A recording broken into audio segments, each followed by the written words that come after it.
Let's do it. Well, everyone, welcome back to a very exciting episode of the Storybox podcast. Today, my friends, I'm delighted to welcome a best-selling author, someone who's going to teach you all about time management from a very different point of view, which is honestly exciting. I'm excited to hear more about it. His name is Jordan Raynor. Now, for those of you that don't know who he is, he's a serial entrepreneur and a national best-selling author who has helped millions of Christians around the world connect the gospel to their work through his podcast, his devotionals, and his books, Called to Create and a master of one, among many others as well. He also serves as the executive chairman of Threshold 360, a venture-backed tech startup, and has built the world's largest library of 360-degree virtual experiences, which is pretty cool. You have a new book coming out called Redeeming Your Time, 7 Biblical Principles for Being Purposeful, Present, and Wildly Productive, which comes out on the 19th of this month. So basically, when you're listening to this conversation, how cool is that? Jordan, can I welcome you so much to the Storybox podcast today, my friend? Jay, it's so good to be here. Thanks for having me. It's so good to have you on here. I was just telling you a moment ago, and for my audience, I wanted to know you're such a bright spark of energy, and you're already stroking my ego before. So I already know we're going to have a great conversation when people do that from the very start. So thank you so much, man, for being a guest. The very first question that I have for you, and I know that you've checked out my podcast, you probably heard me ask this question over and over again to some of my other guests, is what does success look like for you? Man, it's a great question. Success to me looks like good stewardship. It's not about beating the next person. It's not about being the best in a category or being number one. It's just looking at the talents, the time that I believe God has entrusted to me, and being able to say at the end of the day, you know what? I did my best to steward those things for the good of others. That's what success is to me. What is more specifically a good steward? Yeah. I think a good steward is somebody who is highly intentional about developing the talents they've been given, highly intentional about how they steward their time. I mean, honestly, kind of the reason why I wrote this book, Redeeming Your Time. Right? I believe, more than anything in the world, time is our most finite resource. Yeah. It's the cliche of all cliches. And we've got to be wicked diligent about how we steward that thing. So that's what good stewardship looks like. It's just being highly intentional, finding tools that can help me make the most of what's been entrusted to me to steward in this lifetime. Is that a more specific answer to the question, Jay? It is. And I want to go a little bit deeper to it. Yeah. Why do you think that some people aren't aware of their stewardship and unaware of redeeming their precious time? Why do you think they go about wasting it?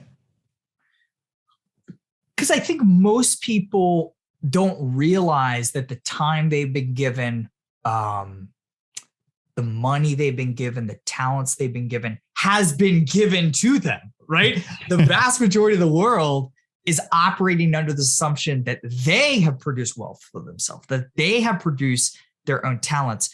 I believe what the Bible says, which is that none of these things are of my doing.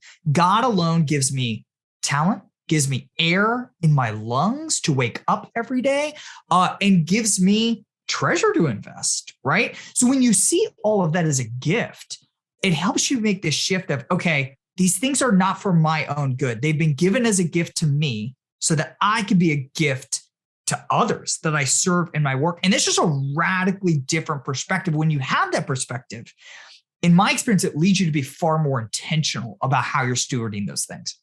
For someone that doesn't know, because you mentioned talents there and understanding gifts, which I believe that God gives to all of us, but for someone that doesn't understand their gifts or their talents, those kinds of things, I feel like it would be beneficial for them to know it so they can apply a better understanding of time management and being a good steward of that. How can we go about understanding or really knowing our talents and our gifts in the first place? Such a good question. And I talk a little bit about this in Redeeming Your Time. I talked a lot about it in my last book, Master of One, subtitle that is Find and Focus on the Work You Were Created to Do. I think a lot of us are in this spot in various seasons of life of, okay, I'm good at a lot of these different things. What is the thing that I'm really going to sink my teeth into, that I'm most talented at? And here's the deal. I'll give your audience, one really practical takeaway for how to find that thing that you're talented at. Yeah, you just got to experiment a lot. You got to place a lot of little bets, try a lot of different things before you go all in, put all of your chips in the middle of the table and say, this is the thing, right? It's very hard to make a good choice about your one thing, vocationally, whatever, relationally, until you've experimented a lot before making that choice. So how did you figure out your gifts and your talents? Was it through a lot of experimentation? Yeah, dude. Yeah. It took me becoming the quintessential jack of all trades, master of none before I was able to become a master of one, right? So it was a ton of experimentation. When I was in college, just as one example, I did different internship every single semester. And I played piano at a wine bar, right? And I was in a band that toured around the state of Florida. I did a lot of different things, but that's how I learned, you know what? I'm a really good entrepreneur. I'm a pretty bad piano player, right? It took a lot of small bets, a lot of experimentation, and listening to the feedback of others before I really listened to my own self-critique, right? Because if you believe that your work is a means of serving others, the opinion of others and the feedback you get from others as you experiment is more important than anything else, right? So I just asked a lot of questions, asked for a lot of feedback from my superiors, and over time got more and more refined as to what my quote unquote one thing vocationally is. What would you say has been the biggest risk that you've ever taken in your life? Easy. 2.5 years ago, I was 10 years into my career as a tech entrepreneur. Kind of at the height of my game, I was living the tech entrepreneur's dream come true. I was running an incredibly fast-growing tech startup called Threshold 360, which you talked about in the introduction. We had incredibly deep-pocketed investors who were willing to keep investing in this thing. I grew it from a team of 5 to a team of 120-ish people when I left. And the risky thing was deciding to leave, choosing to leave. And the reason why I did is going back to what we were just talking about, right? I became convinced that my one thing was getting more refined. I was a tech entrepreneur, but at the same time, as I was running this tech startup, I was also placing little bets as what I call a content entrepreneur. I actually think the role of a tech entrepreneur and the role of an author are nearly identical, or should be. The best authors are first and foremost great entrepreneurs, right? And so I had a book that had came out when I was CEO of this company. The book took off. And so I had these two things growing really quickly, and I just knew it was time to refine even further. And so the risk was walking away from a heck of a job, a lot of stock options, to go put all my eggs in the basket that I'm carrying today, which is creating content, as you mentioned in the introduction, that's really aimed at helping people connect the gospel of Jesus Christ to the work that they do in the world. That was risky, man. I did not know how I was going to make money doing this. I have a family, but by God's grace, we've figured it out, right? And it wasn't a blind leap. Like I had another book deal that I had signed, so there was money in the bank, but it wasn't 3 years worth of runway. It was like 6 months, right? And that was enough for me to be like, okay, this is a wise enough risk. I'm going to take the leap and go do this thing. Did you know how much time you would have to wait in terms of getting to the place that you wanted to be at? No. No, I had no idea. It's probably a stupid question, but no, it's not. So can you share with me what kept you going in those moments? Okay, I don't see the other side. I'm waiting. I'm in that period of my life where I've got to be patient and wait on God to work. It's his timing, not my timing. How can I be a good steward of that? Yeah.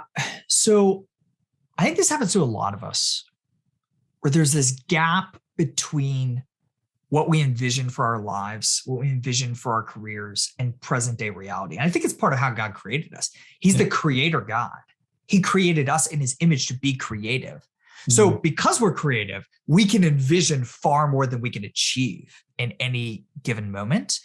And for me, what's been most helpful, and I hope this makes sense, maybe it won't. I know there's a risk here and that it won't, but just recognizing that if I believe what the Bible says, that the God of the universe died for me when I was his enemy, right?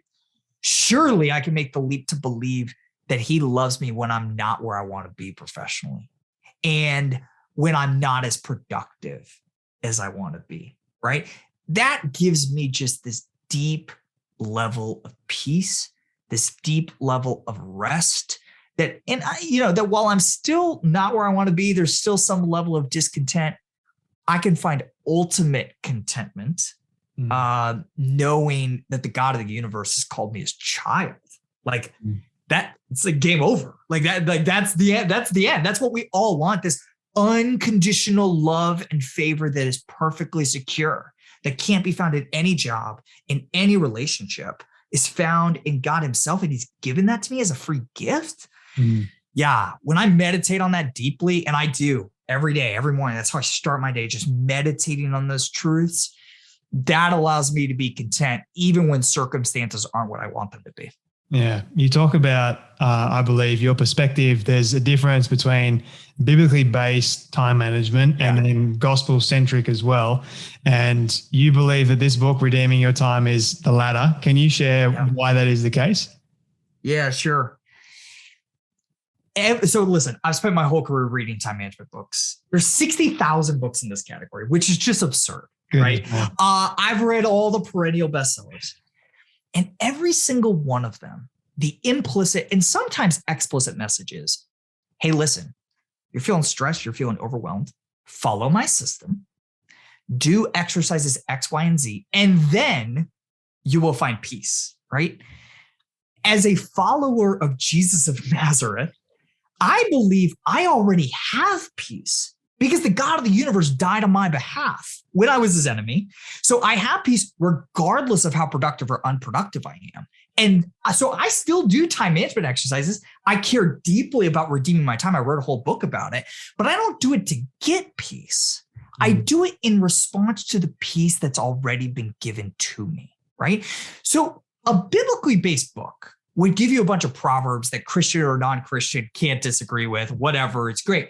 A gospel-based book is a book that says, regardless of how productive or unproductive you are loved, right? And that is just a radically different foundation for a book. I'll tell a story and then I'll wrap up this answer.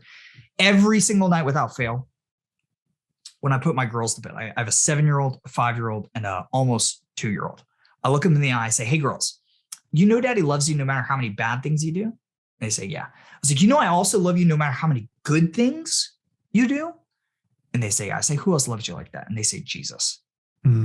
We got to hear the same thing spoken over our efforts to be productive.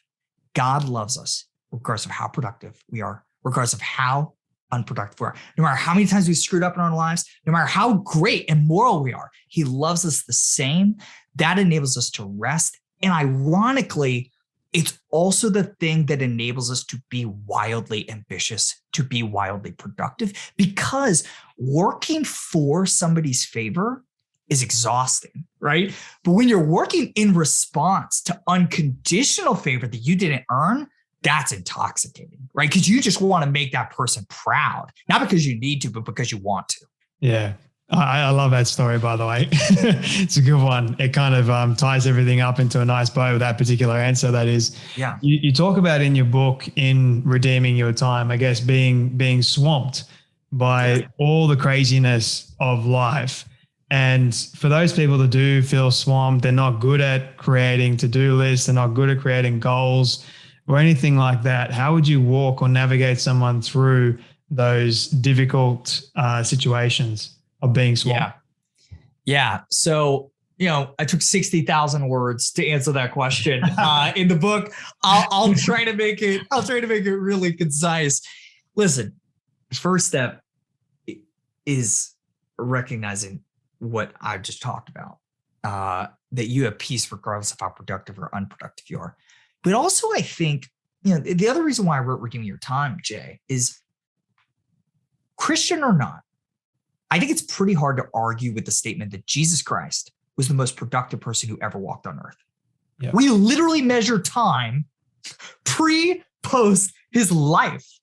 And yet, of the 50-ish time management books I've read, I've never read one that accounted for how he lived his life. This is insane. There's 4 biographies written about Jesus. They're called Matthew, Mark, Luke, and John. They're the first 4 books of the New Testament in the Bible. And these are biographies of how he lived his life. And so the reason why I wrote the book, I was like, all right, what can we learn about how he did this? How Jesus is the solution to our being swamped. And that's what I did with this book. I pulled out these 7 timeless time management principles from the life of the most productive person who ever lived, who never appeared to be swamped, right? And sure, he was fully God and fully man, so whatever. So that's step 1, just like look into his life. And then the rest of the book kind of builds upon that. Okay, chapter 2, Jesus said, let your yes be yes. Yeah. Very simple command. But for a lot of us, Jay, man, for years, my yes was not yes. I would be making commitments in my email inbox via text messages and conversations with my wife. On my voicemail, would say, I'll return your call as soon as possible. I never returned people's phone calls, right? My yes wasn't yes. So before we set big goals for our work and our lives, we've got to manage the small stuff, right? So chapter 2, we start on the ground floor and say, all right, let's collect all of the open loops in our lives. Let's build a comprehensive, what I call a commitment tracking system to ensure our yes is yes before we add anything else to our plate. So that's kind of step 2. Principle 3 of the book is descent from the kingdom of noise. I'll stop here and then we can talk about the rest of the principles if you want. But man, this one is critical for those of us who are feeling swamped. We're not just swamped by our to-do lists. We're also swamped because we don't have any space to think, because our minds are constantly intaking new information. You're listening to a podcast right now. This is a great example, right? This is more input in your ears. We're constantly consuming entertainment and news and podcasts and information. And if we don't make it a habit to dissent from the kingdom of noise, the way Jesus did all the time, constantly, we just can't think. We can't be creative. We can't listen to the voice of God, and we can't get unswamped, right? So those are the first 3 principles of the book. I'll stop there. But that's the start of the solution to being swamped. I thought I'd ask the biggest question so you could explain. But I think you're right. In life, we do get swamped by a lot of things. But when we look at the Bible, there are a lot of times where Jesus went alone in the quiet and stillness, and he prayed. He spent time alone with God. I mean, he spent how many days wandering in the desert? Like, that's insane when you look at it from a human point of view. It's crazy. And you mentioned the desert. Let's dive a little deeper here. So in the Bible, it says that Jesus was baptized by John the Baptist. He was baptized in the Jordan River, comes out of the river, and there is an audible voice from the heavens, the voice of God the Father, saying about his son Jesus, "This is my son in whom I am well pleased." If there was ever a moment where you would think Jesus is going to go out and preach a sermon, it is right then. Literally a booming voice declared that he is God. Perfect setup. And yet, Scripture tells us that the Holy Spirit led Jesus out to the wilderness for 40 days of quiet solitude. And it was only after he returned that he was at the full height of his powers, ready to do battle against the devil and kick off his preaching ministry. Man, what are we doing consuming so much noise if the God of the universe in the person of Jesus Christ needed 40 days of solitude in order to be ready for the work that the Father laid out before him? This is crazy. And we can barely last with 1 day of solitude, let alone 40. Yes, we've eradicated boredom. Yeah. We are successfully eradicating boredom. And listen, make this really practical. If you're listening right now, where do you have your most creative ideas? Can almost guarantee it's in the shower. In the shower. You know why? Because it's the last place on earth that most of us don't have something playing, right? You want to be that creative a lot more throughout your day. You want to be thinking more strategically about your work, about your family. Descent from the kingdom of noise. Make more shower time, not necessarily in the shower, just more time of quiet solitude. I don't take my phone or notebook or anything like that into the shower because, it's stupid. But I know some people do. So I'm not saying they're stupid for doing that. I'm saying it's stupid for me. But what I often do is I'll repeat everything, my idea going on and on and on so I don't lose it. For me, repetition is often the key to, I guess, living it out properly. So what I'll do is after I've repeated it kind of like 10, 20 times in the shower, I'll get out and then I'll rush and write it down so I don't actually forget it. But this whole idea of noise and getting stuck, and I feel like what I do best with this is every single morning I've created a habit of going out and exercising. And I'm fully aware that my time is incredibly valuable. And what I want to ask you is there one particular strategy that is better than others, or are they all equally just as good and we've got to use them all? That's a good question. So chapter 3 of my book is all built around this principle of dissenting from the kingdom of noise. And the way I've structured the book, there's 7 timeless principles that we see in the life of Jesus. And then there are 32 hyper practical practices that help us integrate those principles in our modern context, because the way we dissent from the kingdom of noise should be different than the way Jesus did it in the first century, right? So in chapter 3, I have 9 of those 32 practices to help us dissent from the kingdom of noise. And I think they're all great. All right. They all work really well for me. I will say there is one that works better probably than all of them. And it is my daily run. Yeah. I run for 25 minutes. I have my AirPods in, but I'm not listening to anything. I just don't want to look like a weirdo being the one person in the neighborhood running without AirPods in his ears. But yeah, no, I do it, not primarily to work out my body, although of course I'm doing that. I'm doing it to work out my mind. I'm doing it to make creative connections. And pretty much all of my great ideas happen on my run. Right. Or in the shower and other times that I've dissented from the kingdom of noise. I'll give your listeners, if your listeners aren't runners, I'll give you probably the easiest practice in the entire book that comes from this chapter to dissent from the kingdom of noise. Just stop filling the crevices of your day with noise. By crevices, I mean the 3 minutes you're standing in line at Starbucks. Be the one person in line that doesn't pull out their phone.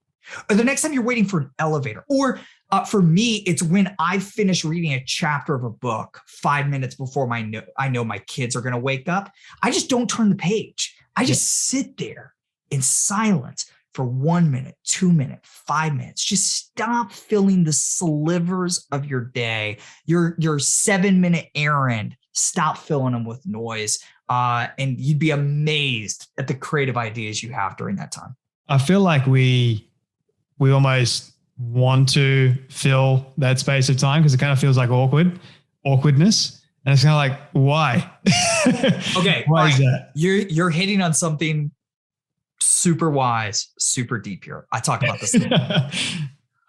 I think most people are afraid of silence. Ooh. The words of a few good men. Yeah. We can't handle the silence because I think that we're afraid of what we're going to hear when all the noise is turned down, right? I think we're afraid that silence is going to force us to ask big questions in life.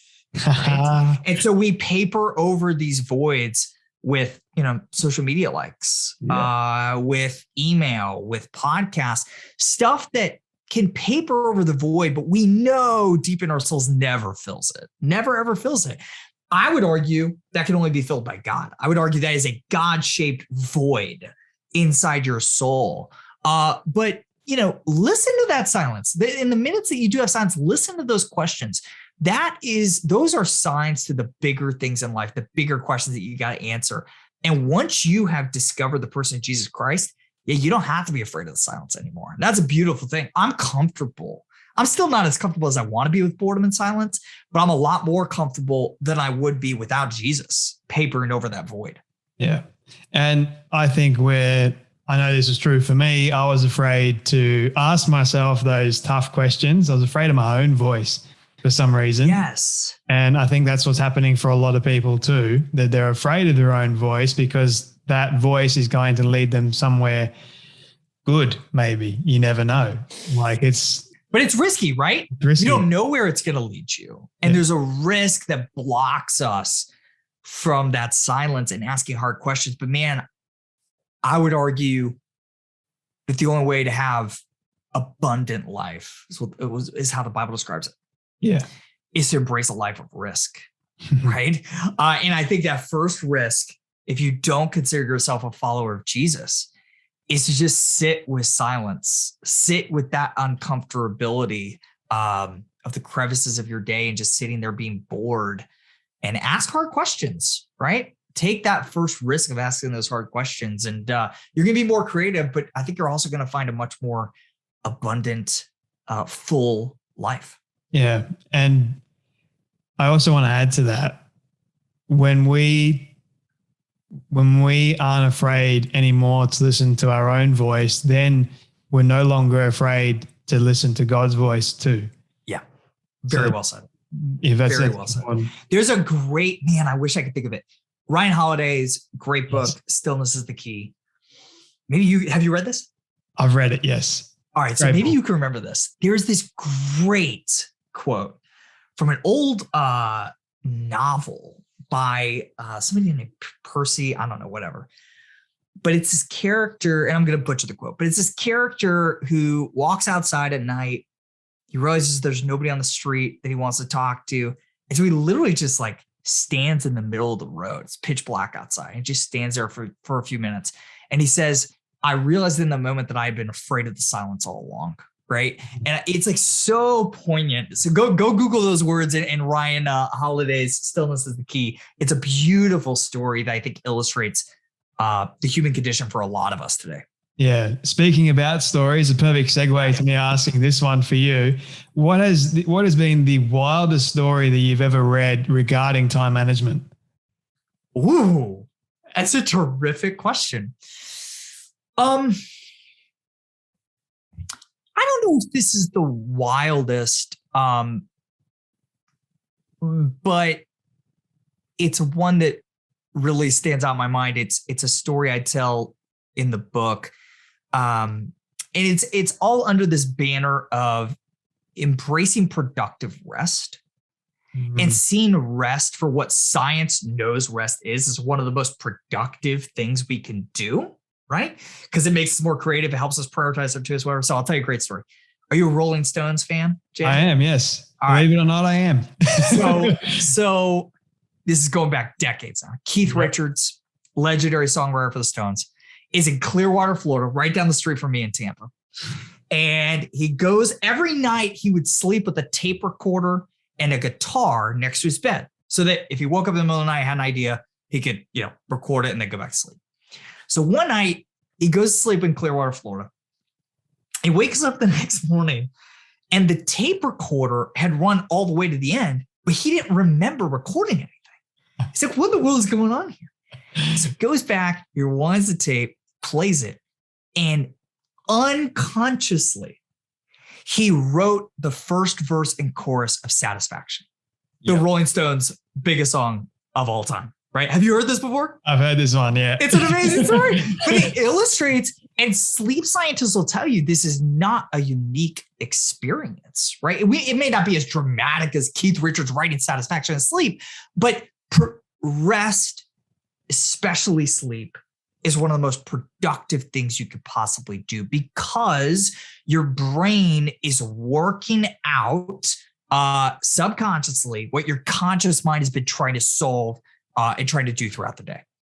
That's interesting. I never, I mean, I heard of the story before, but I never equated that to time management at all. Oh my gosh. It's everything. It's everything. Well, think about it.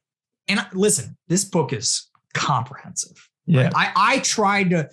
I was tired of recommending 10 books to people who were struggling with time management. I was like, listen, you have to read these 10 books, but there's really only 10 pages in them that you need to read. So I'm just going to take the 10 and work them into this one cohesive whole all through the lens of Jesus. The science here is fascinating. So there was this one study, and I'm gonna butcher the details. Get the book if you want to read the details, redeeming your time. But There was a study where the scientists gave students these like really challenging math problems, right? Like, hey, work on these like 100 math problems. I think I found this in Matthew Walker's book, Why We Sleep. I'm pretty sure. Yeah. Okay. Yeah. There you go. So they gave them these number problems. And what the students didn't know was that there was a hidden cheat in these problems that if they found it, they were able to solve exponentially more problems than if they hadn't have found this cheat. So they do the problems and then they take a break. And half of the group, they said, go get 8 hours of sleep. The other half were told to stay awake for 8 hours. Then they came back and solved another string of problems. It was something like the students who slept, I think, were 3 times more likely to find the hidden cheat. It was something unbelievable. Yeah. Right. And so this is how it's connected to time management, right? We're spending more time sleeping so that when we wake up the next morning, we got problems solved. We've got creative connections made. And a lot of times it's hard to draw those lines between sleep and our productivity, but any credible sleep scientist will tell you the connections are 100% there. The most productive things you can do most night is get an 8-hour sleep opportunity. I love my sleep. And now that I know this, I'm going to even like value it much more. I was having a conversation with Dr. Michael Bruce. I don't know if you know him. He's also the sleep diplomat. And I was asking him about why people actually decide the first thing to go oftentimes is sleep. Like they put that on the back burner and they think that life's going to go even better for them somehow, but it goes the complete opposite. But I think when we value sleep, and I love how you mentioned Dr. Matthew Walker's study as well and all that stuff, it all ties in. It's so important. So hear this, people? Yeah. Sleep. It's sleep. So good. So good. Sleep. So my friend, you have this new book, Redeeming Your Time. And I'm curious about the title because why not redeeming the time? Why redeeming your time? I've done 40 podcast interviews about this book and nobody's asked me this. It's fascinating. I'm so glad you asked it. So I think you're asking this because this title comes directly from Ephesians 5:16, where Paul says, see then that you walk circumspectly, carefully, not as fools, but as wise, redeeming the time because the days are evil. I don't really have a good reason. I just thought redeeming your time sounded like a better title. So I don't know.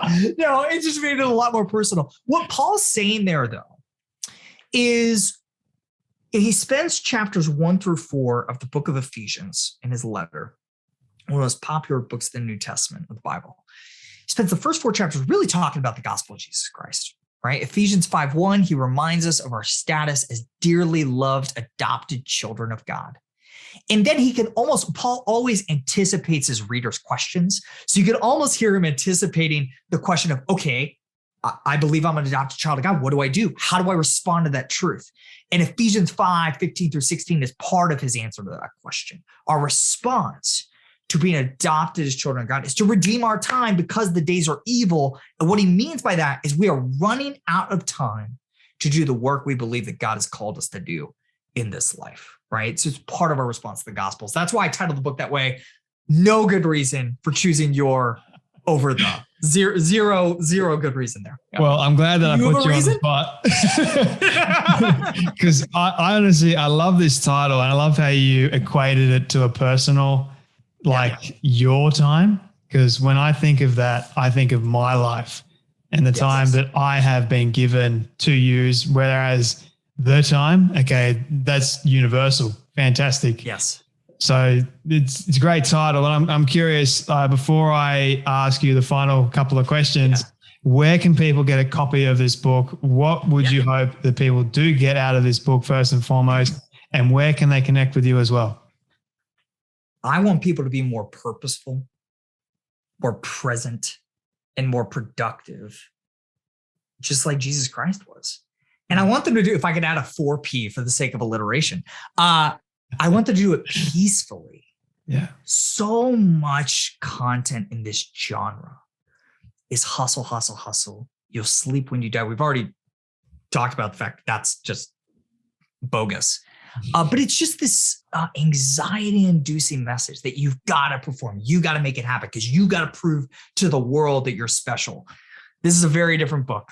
This is a very different book that says that you are special because the God of the universe loves you, period. And that is what enables you to want to be and have the sustainable ambition to be purposeful, present, and wildly productive, as this subtitle of the book says. So where you can find the book, wherever you buy your books, Amazon, Barnes & Noble, wherever you get your books. But here's the deal. I think author pre-order campaigns are the lamest thing in the world, like ever.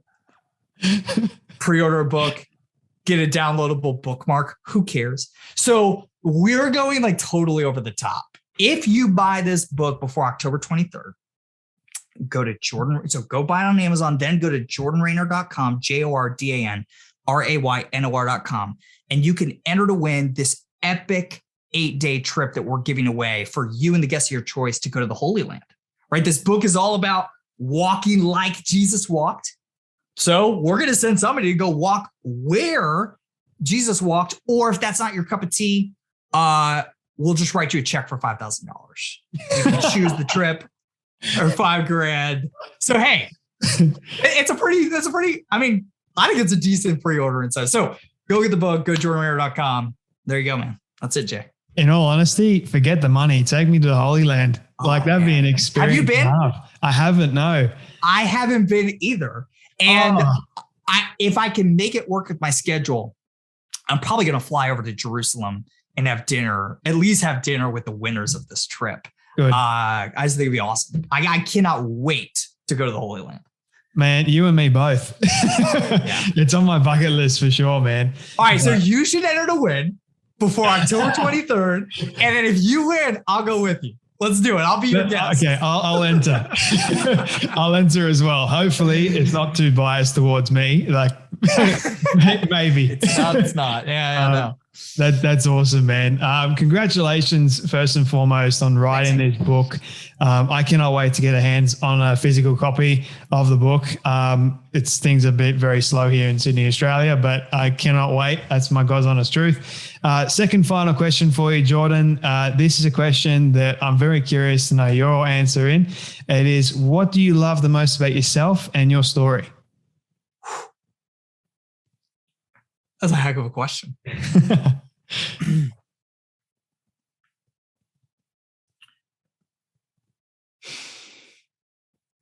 What I love most about myself is I just think I'm really good with words. I think I'm very good with words. I think it takes a lot to be a great entrepreneur. There's a lot of different skills you can have. The one that God has blessed me with is I'm just really good at communicating ideas, and either via a book or to investors.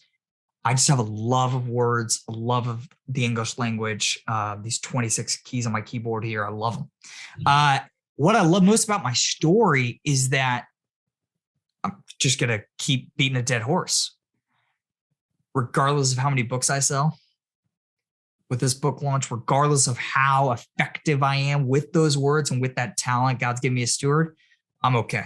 I'm okay. I have ultimate peace. And listen, I'm always going to, of course, you want a book to do well. Of course, you want to sell more copies. And I wrestle with that angst, but way less than I used to, because I have this deep, deep, deep soul level peace that enables me to get 8 hours sleep a night, enables me to take a day off, totally off from my phone, email once a week. I can rest because I'm loved regardless of how productive I am. Love that, man. My final question for you is my all-time favorite question. If you've heard it at the end, if you've gotten to the end of some of my podcasts, you know what's coming. So hopefully you've been able to prepare for it. But imagine with me for a moment that you've been able to reach the age of 100.